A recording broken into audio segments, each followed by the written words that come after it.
Cái gì từ sự nổi tiếng suốt 2 thập kỷ của Hồ Ngọc Hà? Sau 20 năm đi hát, Hồ Ngọc Hà vẫn giữ vững ngôi vị của mình trong làng giải trí Việt. Hồ Ngọc Hà chính thức bước chân vào làng nhạc Việt từ năm 2004 với album 24 giờ 7 ngày.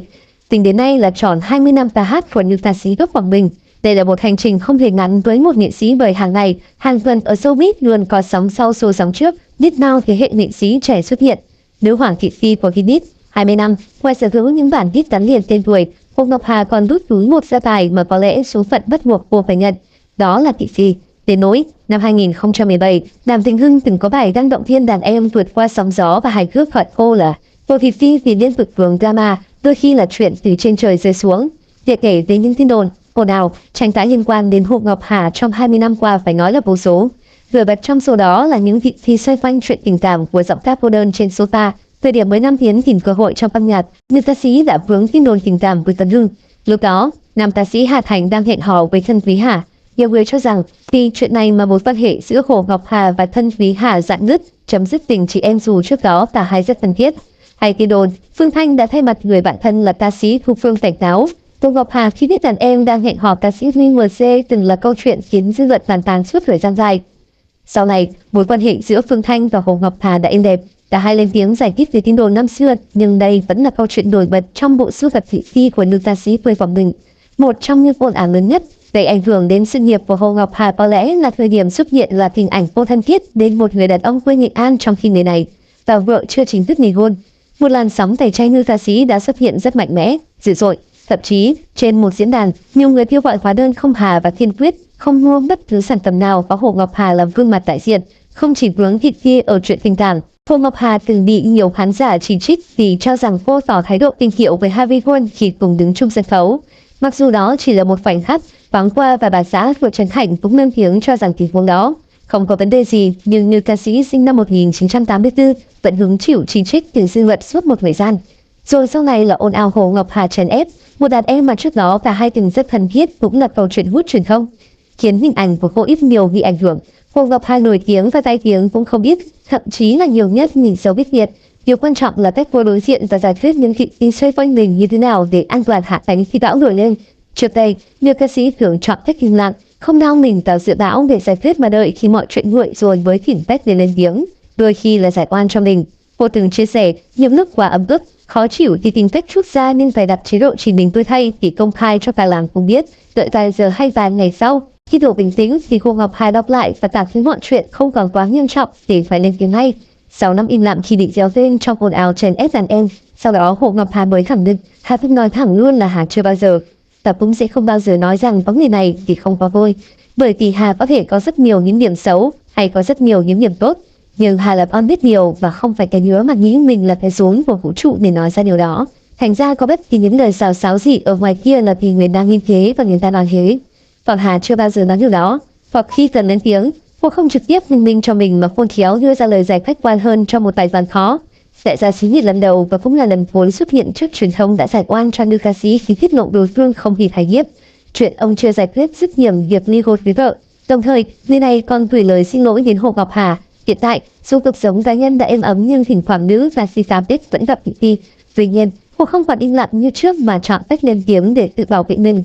Gần đây, nữ ca sĩ để lại bình luận bên dưới một bài đăng vì con số chủ đạo của mình không phải là 3 vì nội dung của bài đăng mang tính châm biếm chuyện quá khứ của cô. Hồ Ngọc Hà sau bao nhiêu lần sống trong thị phi đã khôn khéo, đủ bình tĩnh để biết khi nào cần lên tiếng và lúc nào nên im lặng, không hùa theo cuộc chiến cãi tay đôi với cư dân mạng như nhiều nghệ sĩ hay mắc phải. Nữ nghệ sĩ thành công nhất của clip không phải vô cớ mà nhiều khán giả gọi Hồ Ngọc Hà với biệt danh nữ hoàng quảng cáo. 20 năm qua, nữ ca sĩ đã được nhiều nhãn hàng lớn chọn mặt gửi tán xuất hiện trong nhiều chiến dịch quảng cáo. Gần đây, hình ảnh và tên tuổi của cô còn vượt ra khỏi Việt Nam khi được lựa chọn làm bạn thân thương hiệu của những ông hoàng bà chúa trong làng thời trang quốc tế. Ở Việt Nam, Hồ Ngọc Hà là trường hợp nữ nghệ sĩ đầu tiên có được vinh dự này. Cô đến nhiều nơi trên thế giới, gặp gỡ nhiều nhân vật cộng tán trong làng giải trí. Khi đứng cạnh những nghệ sĩ quốc tế như Thư Kỳ, Mai Davida, Kiều Woodbuck, Hồ Ngọc Hà không hề bị lép vế nhờ thần thái sang trọng cùng sắc vóc nổi bật để lôi cuốn. Nhiều khán giả kháo nhau, ở Việt Nam có hai nghệ sĩ thì ra quốc tế sẽ không làm thất vọng. Đó là Lý Nhã Kỳ và Hồ Ngọc Hà vì cả hai đầu tư chỉnh chu về hình ảnh cũng như thần thái sang trọng mà không phải ai cũng có được. Về ca hát, nữ ca sĩ quê Quảng Bình biết cách khai thác lợi thế ở chất giọng mang đậm tính tự sự và sau này thường xuyên phô diễn kỹ thuật khi luyện công thành công. Làm việc không ngừng nghỉ và chăm chỉ học hỏi, khắc phục điểm yếu trong giọng hát giúp Hồ Ngọc Hà ngày càng chinh phục được nhiều khán giả. Hiện tại, cô đã gây dựng thành công chuỗi chương trình Lớp Rau. Niềm nền diễn của cô luôn kín chỗ cũng như khiến khán giả mãn nhãn về phần nghe lẫn phần nhìn thì được đầu tư hoành tráng, chỉnh chu. Chưa kể, Hồ Ngọc Hà hiện còn kinh doanh các sản phẩm làm đẹp và được nhiều người tin tưởng sử dụng. Có thể nói, nữ ca sĩ đã thành công khi học hỏi nhiều nghệ sĩ đình đám Bollywood như Rihanna, Lady Gaga, Ariana Grande khi dần sân qua con đường bán những phẩm sau khi tên tuổi là bảo chứng chất lượng khiến khán giả tin tưởng. Nhiều khi không đánh gục được bạn sẽ khiến bạn càng thêm mạnh mẽ. Ngẫm lại, câu nói này đúng với trường hợp của Hồ Ngọc Hà. Sau 3 phần thi, cô đã tìm lại giấc mơ một cách đầy mãn mục, khẳng định vị trí của mình trong làng giải trí. Suốt 2 thập kỷ qua, biết bao nghệ sĩ đã ngã ngựa nhưng nữ ca sĩ quê Quảng Bình vẫn bền bỉ bước tiếp sau khi đã tôi luyện qua nhiều trận bão đáng nhớ trong đời. Người phụ nữ hạnh phúc nhất của Vbiz. Nhiều người nhìn Hồ Ngọc Hà bản lĩnh vượt đi sẽ nghĩ cô rất mạnh mẽ, là một phụ nữ trong showbiz. Vậy mà, chính nữ ca sĩ lại ra diết trong một bài hát gắn liền tên tuổi của mình, Vì Anh Yêu Đuối, muôn đời anh thật yêu đuối. Có lẽ, hàm sâu của người phụ nữ vẫn cần được yêu thương, được che chở, bảo vệ sự bên ngoài có tính khựa đến cỡ nào. Hồ Ngọc Hà và Kim Nhí sau 7 năm bên nhau, được cho là một trong những cặp đôi viên mãn nhất nhỉ showbiz hiện tại. Gặp đúng người, tự khắc xinh đẹp và bình yên. Từng gắn liền hàng loạt kiến thức liên quan chuyện tình cảm, nhưng Hồ Ngọc Hà giờ đã viên mãn đến tổ ấm nhỏ với người chồng phong độ, luôn sát cánh cùng vợ trong công việc lẫn cuộc sống. Gần đây, nữ ca sĩ 8X đã ngọt ngào gửi lời cảm ơn đến Kim Lý khi được anh đồng hành trong những sự kiện ở quốc tế, luôn dành thời gian cho nhau, hỗ trợ nhau trong công việc.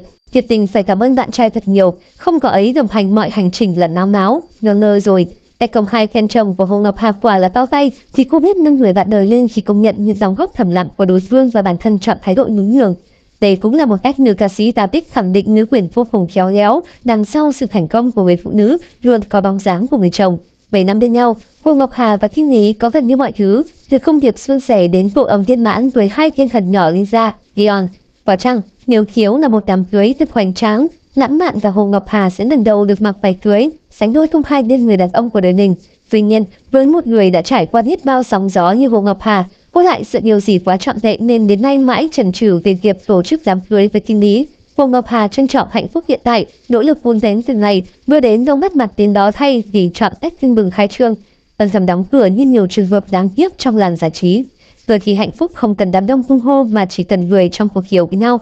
Hồ Ngọc Hà đang lựa chọn điều này, không cần phải đứng trước hàng trăm, hàng nghìn người để hứa hẹn thì tốt và cô hiện là người phụ nữ hạnh phúc nhất nhất với lựa chọn của mình.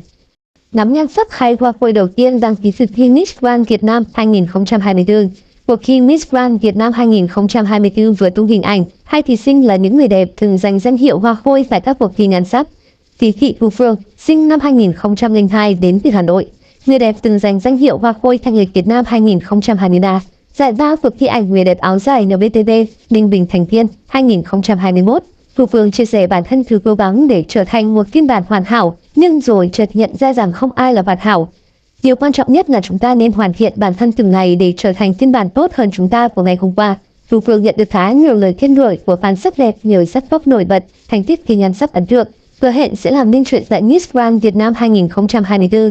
Dương Thị Thanh Thảo, sinh năm 2002 đến từ Đắk Lắk. Thanh Thảo từng giành hoa khôi cuộc thi nữ sinh duyên dáng toàn thành phố Buôn Ma Thuột 2018. Khôi một cuộc thi nét đẹp sinh viên HUSLIT 2020. Người đẹp cũng sở hữu thành tích học tập đáng nể khi giành học bổng và danh hiệu sinh viên giỏi xuất sắc trường đại học HUSLIT năm 2022, 2023. Thanh Thảo muốn thông qua Miss Grand Việt Nam 2024 để lan tỏa sự tích cực, dám nghĩ, dám ước mơ, dám đương đầu và tinh thần của tuổi trẻ đến các bạn trẻ Việt Nam. Người đẹp cũng nhận được rất nhiều lời khen của netizen, thậm chí còn được dự đoán sẽ lọt top 5 năm nay.